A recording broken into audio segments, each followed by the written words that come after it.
Well, we are back with another edition of Digging Deep. Once again, I am joined by Joe Gravel. How you doing, man?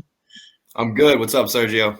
Man, it's gonna be a crazy week. I mean, we've haven't had fights in a little while, and now we've got three fights in 1 week. I'm excited, but it also means we've got to do a lot more recording. Yeah.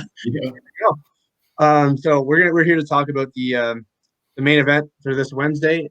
Neil Magny and Michael Chiesa, which got bumped to the main event once Hamzat got pulled from his fight with Leon Edwards. So before we jump into the fight, what was your thoughts when that was bumped up to the main event? Personally, I love this matchup, so I have nothing but positive thoughts. I'm happy for both men. This is Magny's second time headlining a main card and Chiesa's first, I believe. So I think it's awesome. I think it's a huge show of respect from the UFC that they think they can, headline this card and give us a good Wednesday morning fight day. Yeah, man, I love it. It sucks I'm at work, so I'm gonna have to be streaming it like from my phone off in the corner. But it's exciting, man. I actually like this fight more than the Leon one. Obviously, Leon and Hamzat. Obviously Leon's trying to earn that title shot, and Hamzat is calling out anybody. But I do think both of these guys really deserve a main event slot more than Hamzat. With all due respect to what Hamzat did in 2020, do you agree with that?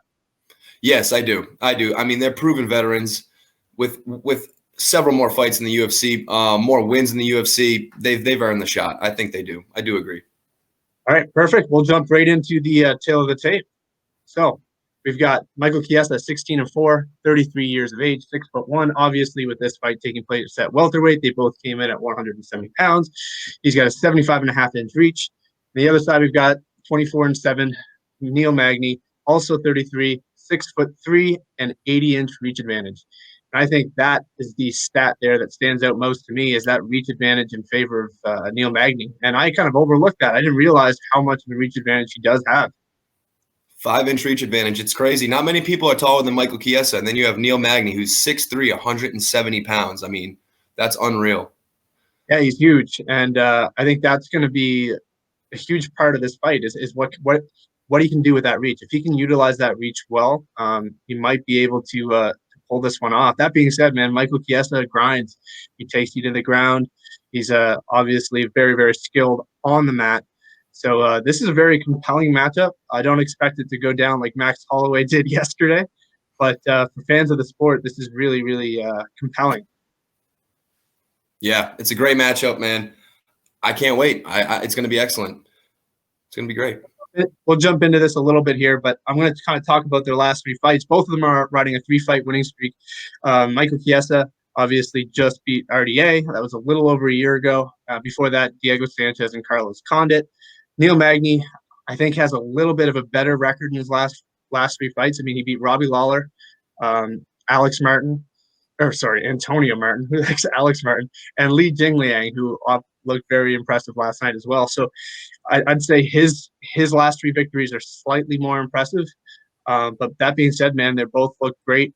Chiesa's looked unbelievable since moving up to welterweight, and it makes for a very compelling match, man. I'm really looking forward to this. And man, without further ado, what's the keys to victory for both of these guys? And I'll let you know right now. And to what you said, Sergio, Magny won his three fights all in the span of 2020. Chiesa's last three, 2018, 2019, and 2020. And he's been doing a lot of desk work now and commentating. So I think I would give the activity edge to Neil Magny, obviously, with what we saw him do in 2020. 3 fights versus 1. But paths to victory, man. For Michael Chiesa, I think he needs to secure takedowns in this fight. Use his superior strength. Try and take Neil Magny's back. Go for takedowns at all costs and attempt chokes, attempt submissions. I mean, that's what Chiesa does well. He's a get-in-your-face pressure fighter. In the past 4 years, his only losses are to Anthony Pettis and Kevin Lee at lightweight. He's on a 3-fight win streak, like we said. He submit Condit. He's submit guys like Jim Miller and Beneil Dariush. I mean, he's a grinder. He really is. But so is it Neil Magny. But it's going to be difficult for Magny here because Chiesa's a southpaw, and his striking has steadily been improving. So I think, he's really going to need to try and take this fight to the mat and use his strength and try and bring Neil Magny into his world, As for Neil Magny, you have a whole different type of fighter here. Neil Magny loves to keep the fight standing. I think he's going to use the clinch in this fight, try and disengage, use his knees, but use his distance, his long range, his jab. That's what Magny needs to do here. I think he has the cardio advantage, and I think he needs to utilize that. He trains at team elevation, and he fights very long. He's also a brown belt in Brazilian Jiu-Jitsu, so Magny's ground game is good too. He's got great top control, but I think if he's on his back, he's going to find himself in a little bit of trouble here. So Chiesa needs to take this fight to the ground. Magny needs to keep this fight standing. In 2020, like I said, Magny fought 9 rounds of high-paced action against Jing Liang, Rocco Martin, and like we said, Robbie Lawler. In the past 4 years, his only losses are to Pons and RDA. So this fight's extremely interesting. And I think that's each man's path to victory right there. Magny needs to keep it standing, use the jab, use some knees, keep Chiesa on his back foot, and Chiesa needs to come forward and at all costs get Magny down to the ground. Yeah, for sure. I mean, I couldn't agree more. I think that if this stays on the feet, regardless of whether it's against the cage or just in the middle of the octagon, I think that's probably what's favorable for Magny. We know what Michael Chiesa is able to do. We've seen him submit so many guys. We've seen him dominate Diego Sanchez down there. That's key here. What's interesting to me, and you mentioned activity, is before Neil Magny's 2020, he had an 18-month suspension. So he's out. He came out with something to prove in 2020, and I think he's going to carry that over to 2021. And I think right now momentum is in his favor, even though they're both riding a 3-fight winning streak. And I think that's going to be huge here. And I honestly was kind of shocked at this booking because I think both of these guys are capable of jumping up there and making a case for a title shot. So one of them is going to be derailed, but man, it's a compelling matchup, and I really think whoever can impose their game better is the one that's going to come out victorious. Yep, I agree. And you look at what they both do well. It's such a cool stylistic matchup because, like we said, one bodes well better standing, one's better on the ground, being Chiesa. But then you look at how they've won.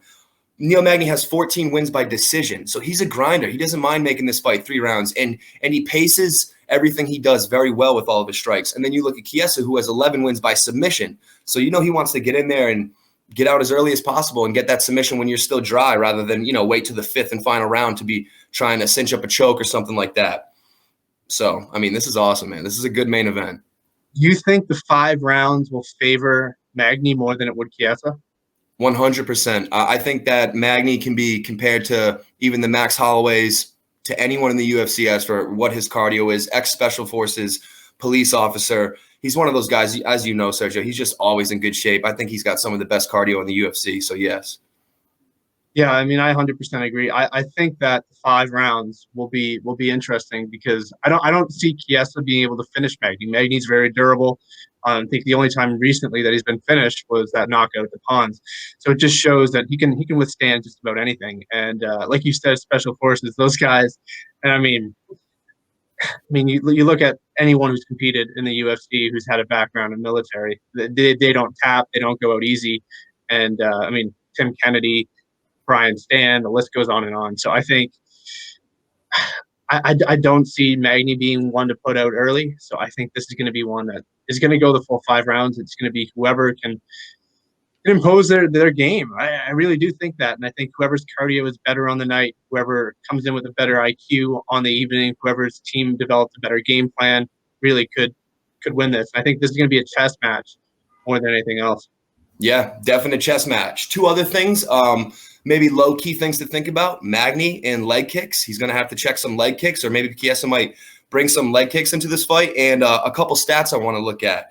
Michael Chiesa, he has a takedown accuracy of 51%. That's very good when what you want to do is take your opponent down and you land more than half of your takedowns. But then Neil Magny has a takedown defense of 59%. So that's very interesting. Strike accuracy for, Chiesa, 39%. Magny, his strike accuracy, 48%. So they're good even in the realm of stats where you think they would be. You know what I mean? These guys are going to go at it. This is going to be a great fight. 2 guys with a lot of toughness and grit, too, just like the last main event we saw, Sergio. Yeah, it really is. And I think we've talked about it a lot for Holloway and Cater, where virtually they're almost identical. The only thing that kind of stands out here for me is that reach. Everything else, even their age, their exact same age. Season 15 of tough for Chiesa, season 16 of tough for Magny. Right? Like everything on paper is almost virtually identical for both guys. The only question here I have is I'm not big on camps. Like I'm not one that's like, oh, this guy's training at Team Stanford. That means he's winning. But how much do you think training at Team Elevation, especially in the past year, will do for Neil Magny? I think it does wonders. It was something I wrote about last year, detailed in a few articles onto why Magny had such good success. I think the crew guys over there and the coaches are just a great cast, an ensemble cast to have around you. And, people over there are winning. So I think that translates. I think it's a huge plus. Yeah, 100%, man. And I mean, that's pretty much all I have. Do you have anything else you'd like to add there? Nothing. I think this is going to be a great fight. It's a huge opportunity for both men, especially coming off of an ABC card. A lot of people are thinking UFC right now. This is big. Do you think the winner of this fight could propel themselves into the top 5 and make a case for maybe a number 1 contenders fight?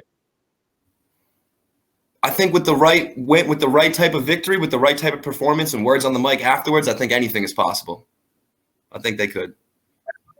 I agree 100%. I mean, I wouldn't mind seeing either one of these guys, especially Michael Chiesa versus Gilbert Burns, if he were to lose to Kamaru Usman. Yes. I think that was a very compelling fight, especially given both their grappling abilities. So I do think that these guys could be 1 or 2 fights away with a victory on Wednesday. Hell yeah, man. All right, there you have it. We are back with another edition of Digging Deep. Stay tuned. We're going to release a few more this week. And obviously, we have a huge main event this weekend, UFC 257, which we will be doing another breakdown for. And that's all we have. So I'm Sergio Pinheiro. That's Joe Gravel. And be sure to check us out on fighterpath.com.